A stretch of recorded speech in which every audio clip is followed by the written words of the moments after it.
प्रश्न ये है कि जब किसी ने हमारे को चीट किया, हमने उसकी बातें बाहर किसी को नहीं कही, लेकिन जब उसने हमारे बारे में कुछ कुछ बोला कि इसने मुझे चीट किया, ये ऐसा वो वैसा, तब हम वापस बोले या न बोले। ठीक है, देखो, सत्य को प्रमाणित करने की जरूरत नहीं। प्रमाणित करने का प्रयास हमेशा वह करता है जिसको पता है कि मेरे भीतर कोई ना कोई कमजोरी है। सूरज किसी को बताने नहीं चाहता कि मैं सूरज हूं।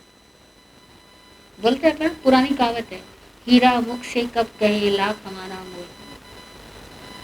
बिना पूछे जाने पर बिल्कुल मत बोलो, लेकिन कोई पूछे तो बात को कहने का अंदाज ऐसा हो कि जिससे कोई दुश्मन ना बने। बिना पूछे कुछ सफाई मत दो। बिना पूछे बोलना ही कपट की निशानी है। लेकिन अगर कोई पूछे, सामने स्थिति ऐसी आई कि आपको मुंह खोलना ही है, तो बात को इस अंदाज से प्रकट करो कि किसी से साथ कोई दुश्मनी ना हो। क्योंकि किसने चीट किया, क्या हुआ, कई बार हालात ऐसे होते हैं और हमें लगता है कि इंसान ने गलत किया, और कई बार हम इंसानों के वचनों को या इंसानों के व्यवहार को जिस सोच और समझ से ग्रहण करते हैं, वो हमारी सोच और समझ ही गलत होती है। कुछ देर के बाद में खुलासा भी हो जाता है। वो बोलता है मैंने इस उद्देश्य से किया था, आप कहते हो अच्छा मैंने सोचा था तुमने उस उद्देश्य से किया होगा। तो कई बार जब बाद में हालात प्रकट होते हैं, तब मरहम पट्टी लगाना इसलिए मुश्किल हो जाता है कि जब हालात गंभीर थे तब आपके मुख से कुछ ऐसे वर्ड्स निकल गए थे कि सामने वाला ना उस वर्ड्स को गांठ बना ले। नहीं होता ऐसा? कई बार होता है जब रिश्ते टूट जाते हैं, किसी भी तरह के रिश्ते, तो लोग एक दूसरे के बारे में इतनी कीचड़ उछालते हैं कि उसके बाद में अगर रिश्ते बनने भी लग जाए तो वो जो उछाली हुई कीचड़ है वो बाधक बन जाती है। कई लोगों के साथ ऐसा हुआ, लड़के लड़कियों के बीच में ब्रेकअप्स हुए। जब ब्रेकअप हो गए, उन्होंने एक दूसरे के बारे में इतनी ज्यादा बातें बोल दी कि उसके बाद में वे लोग एक दूसरे के दोस्त की वजह दुश्मन बन गए, और वे बातें वापस उनको आगे जुड़ने में भी बाधक बनने लग गए। आपको कोई चीज पसंद आई, ना पसंद आई, आपको छोड़ना है छोड़ जाओ, अलग होना है अलग हट जाओ, लेकिन उसके बारे में व्याख्याएं मत करो। विवेचन करना फंसना है। कोशिश करो, विवेचनाएं ज्यादा मत करो। विवेचना यानी एक्सप्लेनेशन ज्यादा मत दो, एक्सप्लेन मत करो।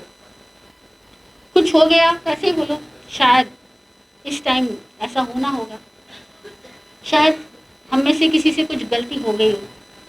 अगर आपने पीठ पीछे अपने पार्टनर की बुराई नहीं की ना, आप आश्चर्य करोगे कि वही पार्टनर जो आपको लग रहा है कि आपको चीट करके गया है, किसी दिन आपकी मित्रता को ढूंढते ढूंढते आपके पास पहुंचेगा।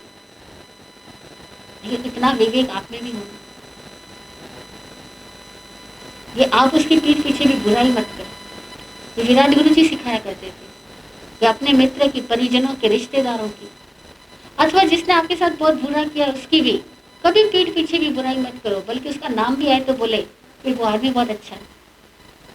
हो सकता है हालात कुछ ऐसे उपस्थित होने होंगे, तो आपकी बात सामने वाला वापस उसको तो बोलेगा ही ना, ये तो पता ही है ना।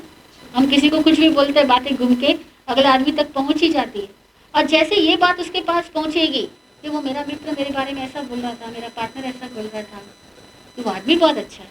अब देखो, अगर उसने चीट भी किया होगा ना, वो खुद क्षमा मांगने आ जाएगा, वो खुद सरेंडर करेगा अपने आप को। अरे जिंदगी बड़ी विचित्र है, इसको जीने की कला आनी चाहिए। ये कला आ जाए तो जिंदगी बहुत सुंदर है। कोई भी निमित्त दोषी नहीं है, निमित्त सदा निर्दोष होता है, केवल हमें देखने की दृष्टि मिलनी चाहिए। जय हिंद।